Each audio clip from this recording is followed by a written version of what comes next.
안녕하세요. 모아바의 이전입니다. 자, 공조냉동기계 전 자격증 대비 키워드 특강 10탄이 되겠습니다. 자, 10탄에서는 냉각탑과 관련된 얘기를 해볼 텐데요. 자, 냉각탑이란 도대체 무엇일까요? 자, 냉각탑은요, 물을 공기랑 접촉시켜서 이 물을 냉각시키는 장치가 되겠습니다. 자, 같이 한번 보겠습니다. 자, 물을 공기와 접촉시켜서 냉각하는 장치. 자, 이때 물은요, 우리가 앞으로 냉각수라고 부를 겁니다. 언제만 냉각수라고 부를 거냐면요, 바로 냉동기의 응축기, 이 응축기에 열을 식혀주는 물, 그것을 바로 냉각수라고 할 거예요. 자, 냉동기의 응축기를 냉각시키기 위해 사용되는 물을 냉각수라고 합니다. 자, 이때 이 냉각수를 재활용하기 위해서 사용되는 장치가 냉각탑이 되는 것이죠. 자, 그렇다면 이 그림 한번 보도록 하겠습니다. 자, 여기서 보시면 입구 수온이 지금 37도십니다. 높죠? 왜요? 우리는 응축기를 통과해서 왔으니까 응축기에서 열을 방출할 것인데 그 열을 이 냉각수가 싹 흡수를 한 것이죠. 그래서 온도가 높은 상태로 노즐에서 뿌려지게 됩니다. 자, 그러면 이때 이 물을 누가 식혀주느냐? 바로 이 입구 공기, 이 공기의 습구 온도. 자, 이 공기가 식혀주게 되는데요. 자, 여기서 습구 온도라는 것을 좀 중점적으로 보셔야 되겠습니다. 자, 습구 온도는 지금 27도씨라고 되어져 있죠. 당연히 이 입구 수온보다는 더 낮아야지 물을 식혀주겠죠. 자, 이렇게 해서 입구 수온, 자, 37도씨였던 것이 쭉 떨어져서 32도씨가 되는데요. 자, 이때 어떻게 물의 온도가 떨어지는지 그 물방울을 좀 확대해서 보도록 하겠습니다. 자, 이렇게 물방울이 있다면 이때 여기에서 물 일부가요, 이렇게 떨어져 나가면서 증발하게 돼요.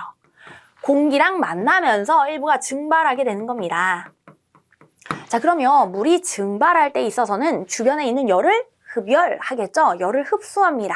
자, 그럼 주변은 어떻게 됩니까? 냉각되겠죠? 따라서 여기 남아있는 이 물은요, 냉각되게 되는 겁니다. 자, 그래서 이 입구 수온이 37도씨였던 것이 이 37도씨였던 이 물방울이 자, 물 입자가 증발하면서 이 냉각되어서 바로 32도씨가 되어 떨어지게 되는 것이죠.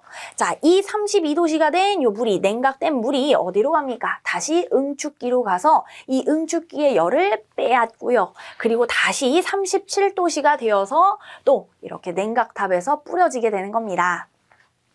자, 그러면 여기에서 왜 습구온도라는 말을 썼을까요?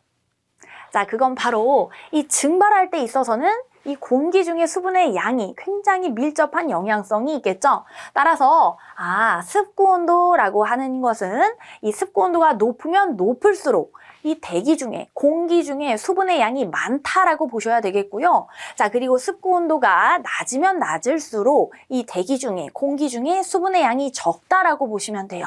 자, 그럼 물에서 이 물 입자가 잘 증발하려면 당연히 습구온도가 낮아야 주변에 이 수분이 많이 없는 상태여야지만 그래야 이 물 입자가 잘 증발하겠죠. 자, 그래서 습구 온도는 낮을수록 좋겠습니다. 자, 여기까지 한번 보고요. 넘어가서 우리는 냉각탑의 표준 설계 조건 보도록 하겠습니다. 자, 표준 설계 조건은 우리가 아까 이야기했던 입구 수온 37도씨, 출구 수온 32도씨, 그리고 입구 공기의 습구 온도가 27도씨일 때 이렇게 온도 조건 3가지가 있고요. 더불어서 여기에 순환하는 이 냉각수에 대한 양이 분당 13리터, 요 분당 13리터일 때 그것을 우리가 표준 설계 조건이라고 합니다. 자, 다시 한번 내려와서 보자면 입구 수온 37도씨, 출구 수온 32도씨, 이 입구 공기의 습구 온도가 27도씨, 그리고 순환 수량이 바로 13리터 per min, 이럴 때 있어서 그것을 우리는 냉각탑의 표준 설계 조건이라고 하고요. 자, 넘어가서 이때 이 냉각톤에 대한 단위 한번 보도록 하겠습니다. 1냉각톤이라고 하는 1CRT는요, 이 냉각탑의 성능을 나타내는 그 용량을 나타내는 그러한 단위가 되겠는데 이때 1CRT라고 하는 것은 바로 우리가 아까 봤던 그 표준 설계 조건에 있어서 그때의 이 열량을 계산한 것이다 라고 생각해 주시면 되겠습니다. 자, 그러면 GC 델타 T로 계산을 해보도록 하겠습니다. 단위는요, G는 킬로그램 퍼 세크.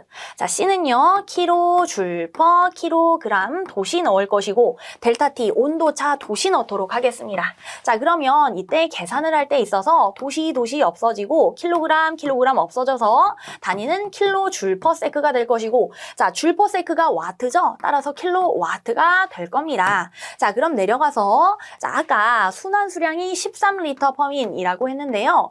물일 때에는 1리터가 1kg이 되겠습니다. 언제만요? 물일 때만요. 따라서 이것을 13kg per min이라고 쓸 수가 있겠죠. 언제만요? 물일 때만요. 따라서 13kg per min을 kg per sec로 바꾸기 위해서 나누기 60 해준 것이고요. kg per sec가 되겠습니다. 자, 이때 물의 비열 4.19kJ per kg 도시.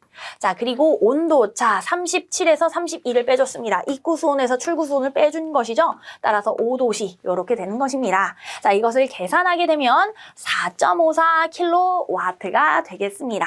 이것을 킬로칼로리 퍼 아워로 바꾸자면 3,900인데요. 우리는 시험에서 SI 단위가 주로 출제되므로 4.54kW만 잘 알아두시면 되겠습니다. 1냉각톤 1CRT는 4.54kW라고 하는 거 기억해 주시면서 우리는 기출문제로 넘어가 보도록 하겠습니다. 자, 기출문제. 냉각탑에 관한 설명으로 옳은 것을 골라라. 아주 쉬운 것이죠. 자, 오염된 공기를 깨끗하게 정화하며, 자, 여기서부터가 땡이에요. 동시에 공기를 냉각하는 장치 아닙니다. 자, 내려와서 2번 냉매를 통과시켜 공기를 냉각시키는 장치 아니고요. 자, 찬 우물물을 냉각시켜 아닙니다. 자, 4번 보도록 하겠습니다. 냉동기에 냉각수가 흡수한 열을 외기에 방사하고, 자, 온도가 내려간 물을 재순환시키는 장치. 바로 냉각탑이죠. 자, 여기까지 해서 우리 기출문제 한 문제 풀어보았습니다. 자, 그런데 냉각탑에서 사실 정말 시험 문제 잘 나오는 쿨링 어프로치, 쿨링 레인지라는 개념이 있거든요. 그것은 우리 다음 탄에서 제가 설명드리도록 하겠습니다. 자, 여러분들의 합격을 진심으로 응원합니다. 화이팅입니다.